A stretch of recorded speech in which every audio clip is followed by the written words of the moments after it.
And this is the dilemma for the right. This is the dilemma for Christopher Luxon. I don't think this is a dilemma for David Seymour because I think he welcomes it. But it is a dilemma for Christopher Luxon. How do you attract the racist, white supremacist vote without acknowledging that the racists and the white supremacists vote for you? I've said this for a long time here. If we were running a podcast about car mechanics, if that was this podcast about how to fix a car, who would listen to us?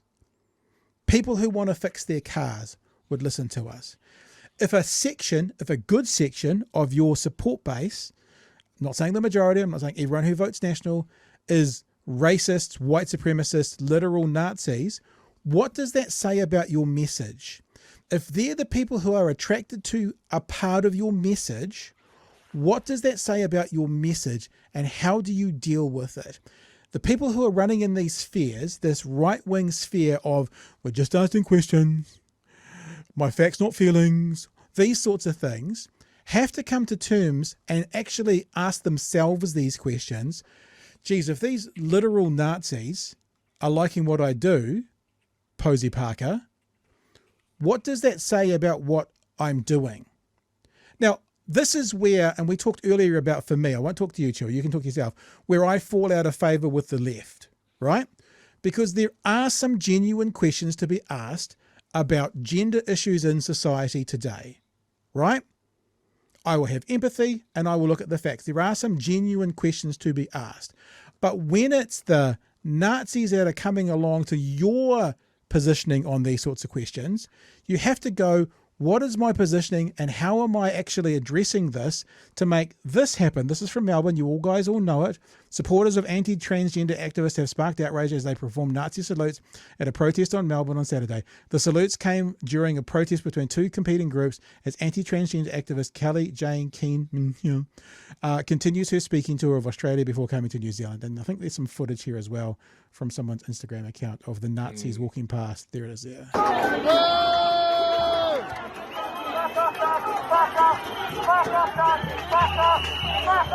That's a good chant, by the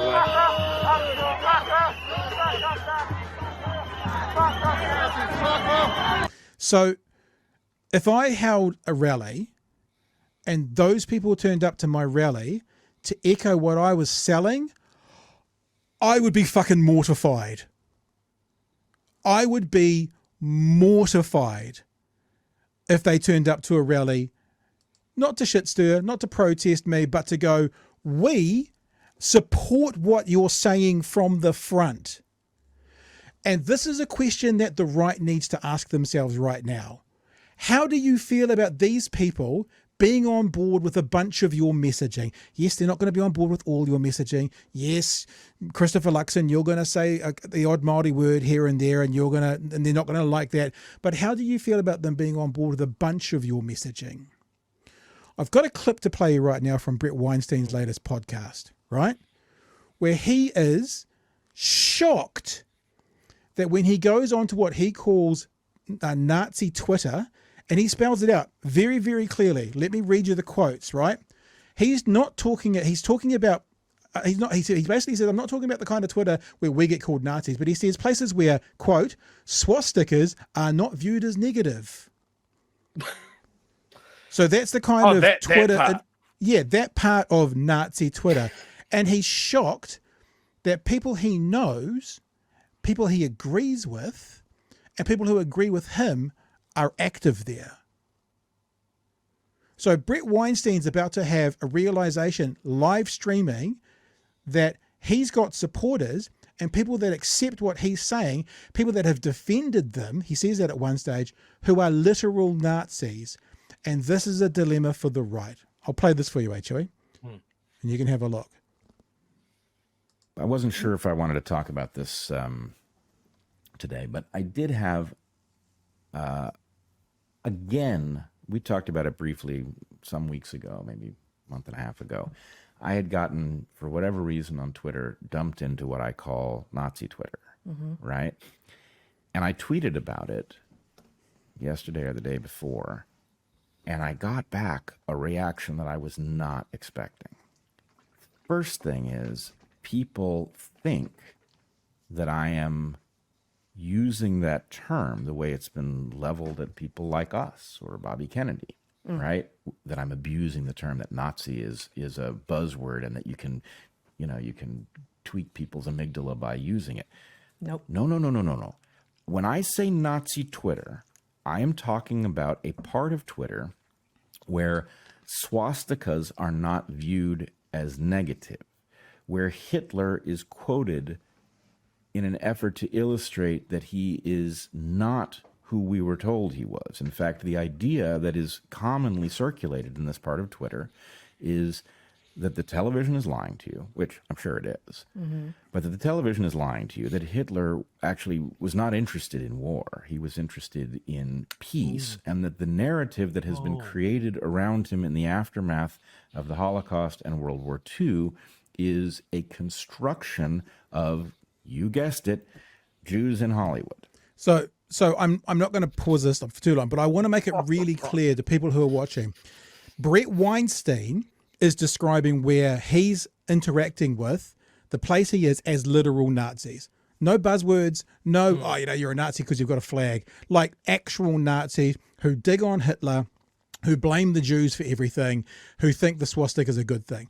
So when I said in the description for this video, I'm not even necessarily using my words to show this connection. I'm using Brett Weinstein's, one of the priests in the IDW. This is what I'm talking about. He's made it very clear that what he's looking at is 1936 Germany, basically on Twitter, and the views coming out of it, right?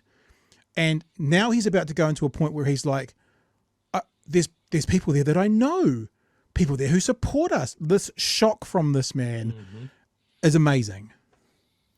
Right? Now, Amazing. But then here's the crazy part. Crazy. That's not every account. Okay. Most of the accounts over in that land are replying there. And there are some people over there that I know, people who have actually defended us in some cases. These people are not Nazis, but they are now trafficking in a kind of sophistication or false sophistication that I know what it is because, frankly, I wrote a paper on it in college saying, here is what this impulse to genocide actually. So be very careful here. What he's saying is these guys have been, people I know, they're good people. They've just been fooled. That's what he's saying. He's going, I can see it, big brain, but they've been fooled. Nah, or they're Nazis. And I see it bubbling up, and I see people who are way smart enough to understand that they are in fact they have not happened on to a place where we need dissidents who can see, the true nuanced nature of Hitler. What they are is actually activating an ancient program that lives in all people that causes them to go after other people who can't defend themselves. Yeah. I don't even know how to parse this thing, right? Yeah. Because what I keep hearing is, if Black pride is okay, why isn't white pride okay? Now, there's an edit there just for time. So what he's saying is in this part of the Twitterverse where all these people are that I know are asking, why isn't white pride okay? That just so it's clear, because there was an edit there, you would have saw the white flash. I put it there on purpose. So what he's saying is all these people that I know that are in this place, these people that have been our defenders are asking, why is white pride not okay? These are the people that he's talking about. Now, I know what the answer to that question is, to the extent that that question has an answer, and I know why it's not a completely satisfying answer. But more to the point, I put out a video on Dark Horse back in, must have been 2018, in which I said, look, if the woke revolution keeps demonizing white people as the source of all badness, then you're backing them into the wall together, and they're going to respond in a completely predictable way. Okay? I wasn't defending those people who were demonizing white folks. I actually believe this stuff. I want to live in a country where who you are at a genetic level doesn't matter, and where opportunity is distributed as widely as possible. And I want us to compete, and I want people who contribute more to get paid more, right? That's not a utopian vision. That is a place we were headed. It's a possible vision. It's a possible vision. Unlike a utopian vision. Right. So to watch people now trafficking in Hitlerian revisionism, including, seriously, we're talking about accounts who have been, in one case, an important COVID dissident account.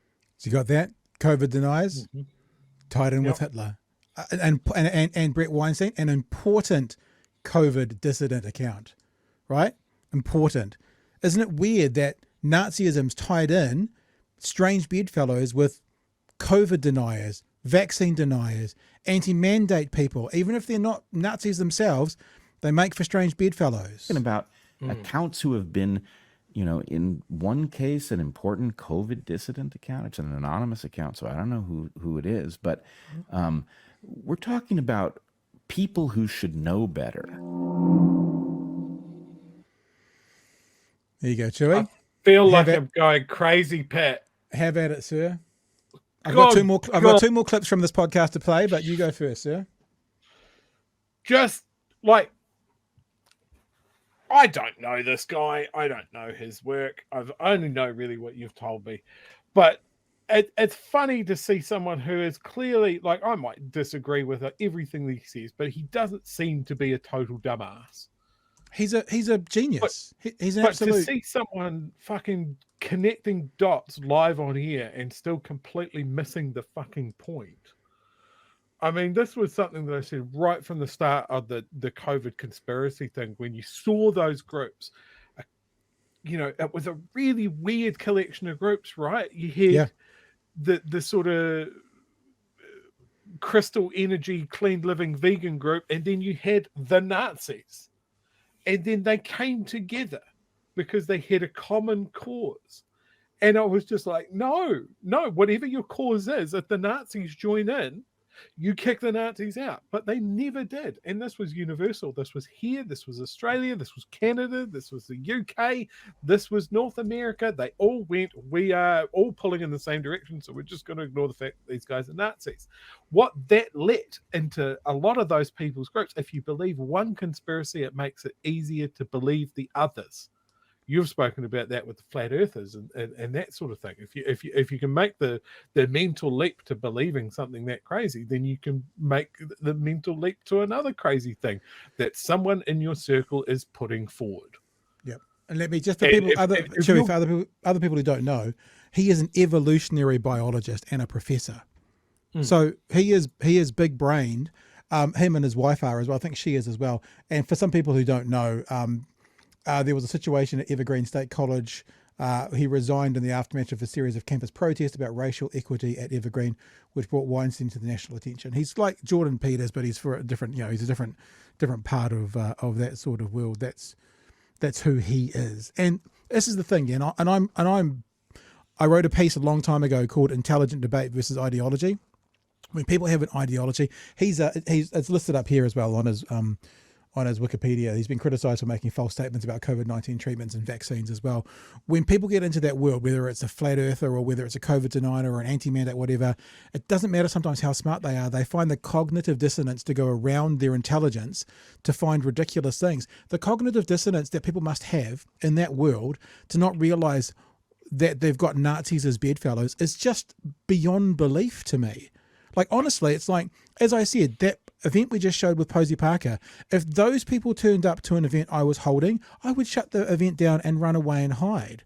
Because if they're coming in saying, we side with you, I'd be like, what are you fucking talking about? And what Brett Weinstein has just showed us is that there is a bunch of them that side with him. And so if he doesn't have self-reflection here, I'll play another clip right now, then there's a problem. Now, there is a problem because his wife, who is also, I think, an evolutionary biologist. Let me double check that. Heather Haying is also, yes, an evolutionary biologist. She, of course, goes on to explain something quite, succinctly. And that is, of course, the left is completely to blame for this. It's all the left's fault for this whole situation. So what she's actually saying is the Nazi situation, Nazi Twitter, that's all the fault of the left. That does not mean that we aren't interested in the modern and progress, right? And what I'm hearing from you talking about this and what I'm seeing over in relations between the sexes is See, there's the ideology, right? Trans issues. That's the thing for these guys. Trans issues, vaccines. That's the ideology that stops intelligent debate, that stops intelligent. There's some kind of synapses in their brain, evolutionary biologists, where there's a trans issue or a vaccine issue, and it manages to leap the IQ and go from one side straight to the other. And that's one of the things for these guys. Okay, full stop. We're done. All of that was a mistake. Let's go back to trad everything. Racist, misogynist, everything. Homophobic, all of it, right? And it can be They want.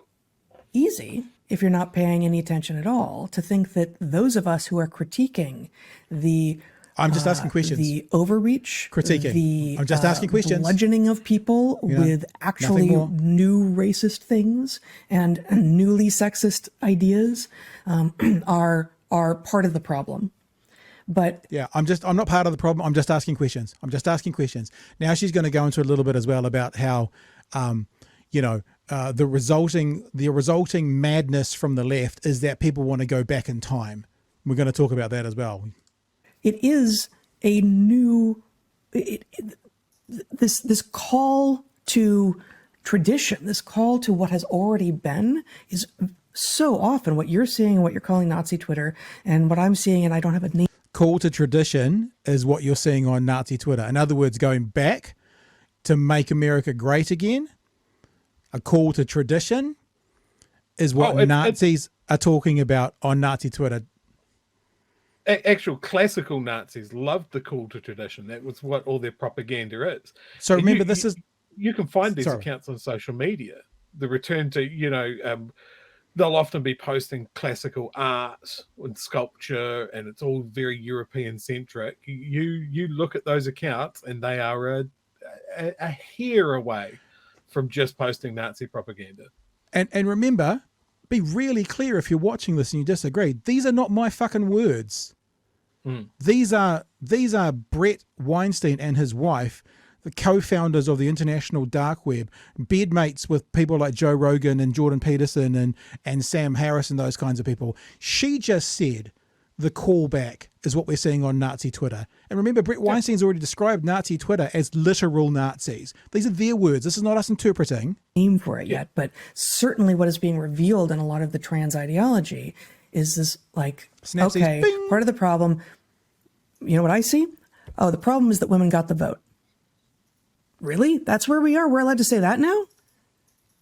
Oh, okay. So guess what, pseudo-lefties? This is your making.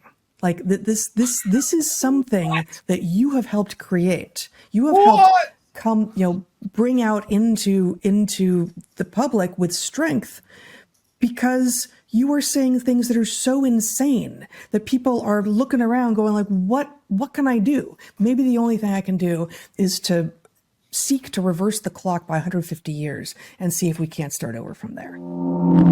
So I know you're keen as mustard to jump in, but remember what she just said. Nazi Twitter, Nazis are trying to jump the clock back 150 years. And it's the fault of the left.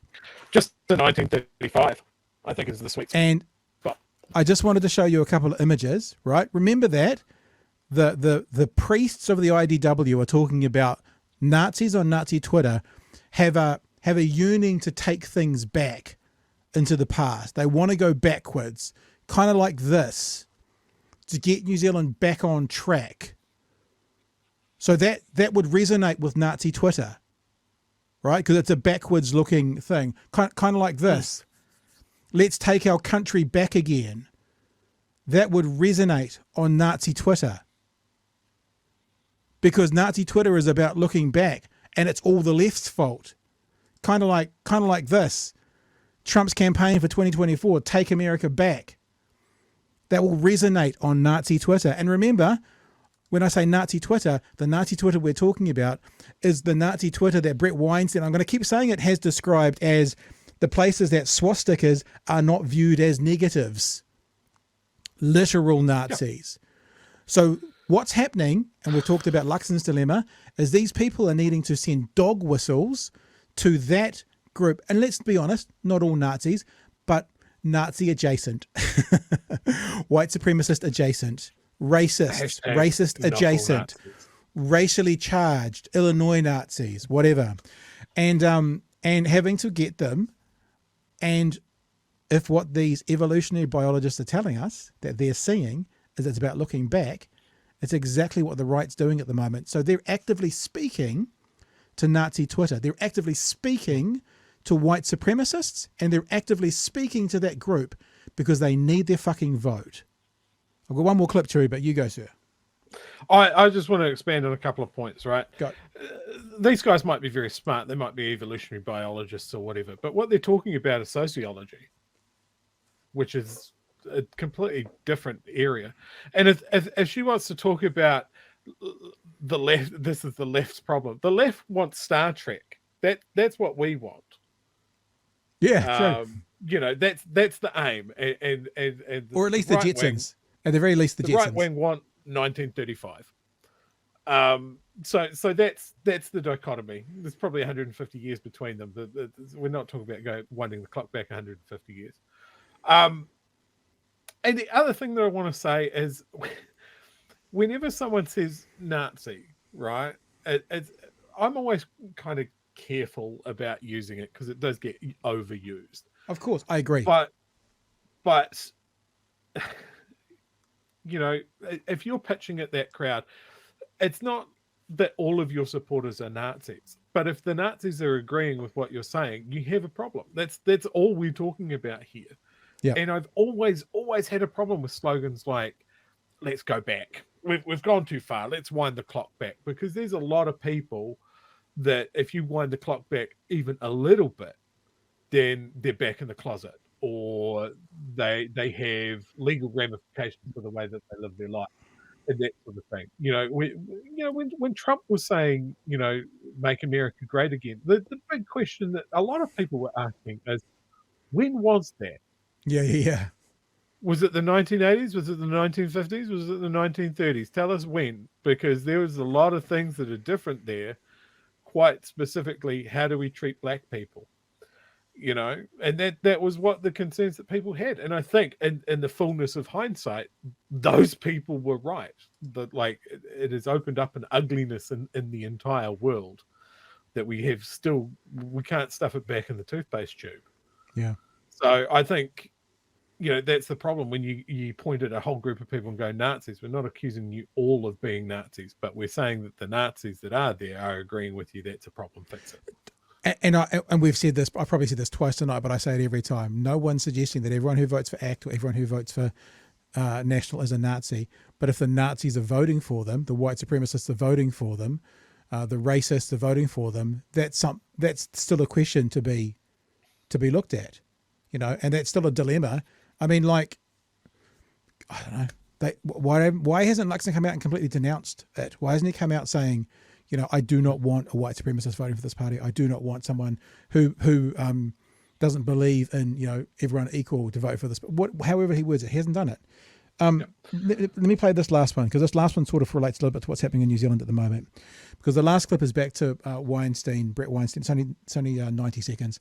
And he's talking about the melting pot, otherwise known as things like, I don't know, the racial breakdown of a country, the melting pot. Mm-hmm. And remember, just to reset this up, this is what he is seeing on Nazi Twitter, right? His definition, Nazi Twitter, he spelled it out. This is what he is seeing. And what he is seeing is on Nazi Twitter, them saying the melting pot hasn't worked, right? That a multicultural society hasn't worked. That's that's what Brett Weinstein is saying. He is seeing on Nazi Twitter. I'll play this clip for you, and then we'll wrap up the show. But over in Nazi Twitter, it is very common to hear that the melting pot is a failed experiment. Now, the melting pot is not a failed experiment. The melting pot was one of the greatest ideas that anybody ever had.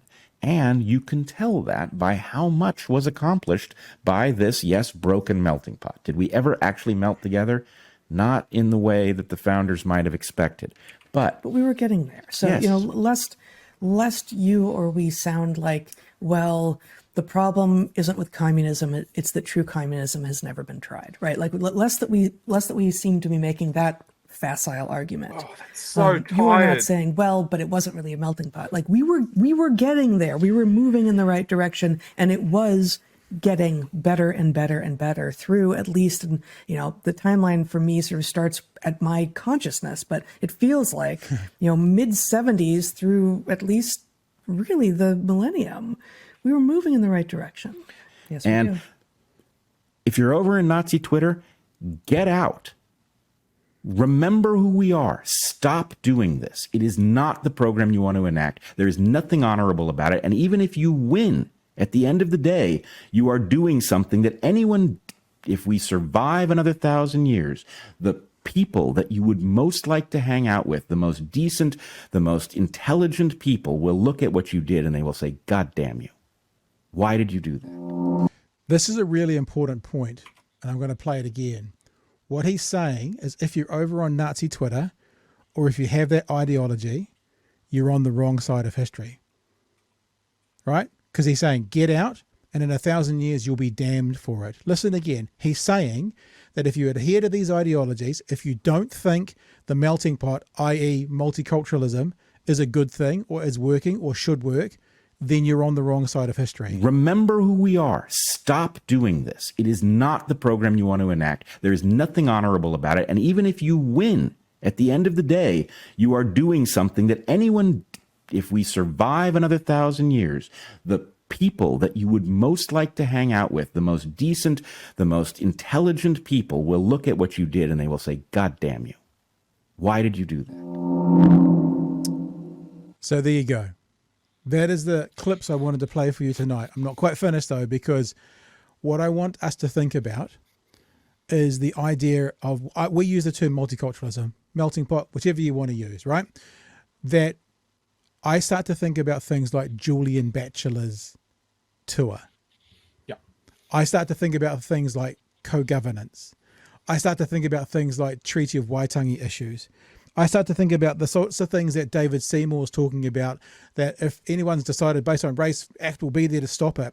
And I think these are the people that Brett Weinstein on some level is describing, saying the kinds of things that are popular on Nazi Twitter. If what you're saying is popular on Nazi Twitter, then I suspect you either want to speak to Nazis or you need a little bit of self-reflection. And to wrap up this part of the thing, just to remind us all as to the kinds of people and what happens, is do we all remember Christopher Luxon's sign off to Joe Hawke? He wrote, well, I don't know if he wrote it, but it was written in Māori for him. And it was put on his Facebook page, and it had a huge pushback because the kinds of things that the right is saying is popular on Nazi Twitter. So when you say something that's not popular, Nazi Twitter, I'm now using it colloquially, people who aren't that happy about the melting pot, people who don't want to have multiculturalism come out of the woodworks. So some of the comments, the post was met by a large number of commenters objecting to the use of Te Reo Māori to remember a Māori leader who fought for Māori rights. Maurice Fletcher said, really, Chris, why are you trying to placate the minority by talking Māori? Joe Hawke was not in any way great to a lot of New Zealanders. Craig Stantz said, stop talking and pandering to a minority. You just lost my vote. Arthur Eagle said, speak English for fuck's sake. So sick of Māori stuff. Cheryl McGuinness said, please, English only. Perhaps this once is okay. There, little brown people. And on and on and on and on and on and on and on and on and on and on and on and on and on and on. The stuff that the right is saying is attractive on Nazi Twitter. The stuff that the right is saying is attractive to white supremacists. And remember very carefully, right? And I brought it up to make sure I got it right. This is a quote from Dr. Jen Foll. Dr. Jen Foll tweeted this out. As we say in Germany, if there is a Nazi at the table and 10 other people sitting there talking to him, you've got a table with 11 Nazis. Yeah, absolutely. I kind of want to dial in on this sort of thing, right? So when we, a little bit of backstory on me. I've been, I'm a keen follower of history. I've read about World War II obsessively right from the age of 9. right? And then in my early 20s, I discovered that there was still actual Nazis around, and that was kind of a prompter action. I've been involved in anti-racism and specifically anti-Nazi groups since I was 25. So in some cases when we talk about this, and I've seen a comment that I'm going to jump on in the chat, that I've never seen a New Zealand Nazi, that says to me two things: that you're either willfully blind or just ignorant. Maybe it just hasn't crossed into your circle. I'm not sure, but they certainly exist. But again, the thing of calling someone a Nazi, I don't do it lightly. The Nazi Party in Germany was massive, and I'm sure the vast majority of it were just good, normal, decent people that were just acting within the bounds of their society at the same time. They didn't see the harm that joining in, maybe it got them a little bit ahead in their status. It made it easier for them to get jobs. They're not all cartoonish villains, but what they all enabled was something fucking monstrous. And this is why every time I see something like Julian Bachelor's groups, like the first time I read his website, and I thought, if you swap out the word Māori on this website and put in Jews, it would be 1935. Wow. You know, we're not talking like all Jewish people. We're not saying that, because that's crazy. And I realize that people would shout me out of the room. I'm only talking about the Jewish elite, not the normal Jewish people. Now, you can look up his website and you'll see what it actually says. I'm not taking the piss on this comment. And that's why whenever I see a movement like that, that's in that very early stage of, you know, don't stomp on me, it's my free speech. Sometimes your speech has no value. And when you're punching down on a group and you're trying to build this movement of taking rights away from a minority group, that tweaks my 1935 gland in a way that really does make me want to combat it really hard. You know, for the person that says that there are no New Zealand Nazis, there you go. They're the white pride worldwide. Hitler did nothing wrong. Equal rights for whites. Now, you go back a few years and people would be jeering these guys. The guy at the front there is Kyle Chapman. Now, he has been prominent in the anti-vax movement. He provided security for Julian Bachelor's Christchurch appearance. I saw his car going around Twitter the other day. There was photos of Chapman's car as security. So if you say that there are no Nazis in New Zealand, you're wrong. And I don't know if you're just being willfully stupid or you're just not aware of this, but these guys are bubbling away, and they're bubbling away in a lot of different areas because they want to talk to more people. They know that this sort of march, this sort of behavior does not play well with the majority of New Zealanders, so they try and soften their image. And now they're talking about COVID stuff because they know it's going to open them up to a new audience. They haven't forgotten what they originally stand for, and they'll keep talking about it. And they'll keep gaining new followers. They've just found a new way. So, yeah, not everybody is a cartoonish black uniformed concentration camp commandant. Some people are just going along with the flow. That's just as dangerous.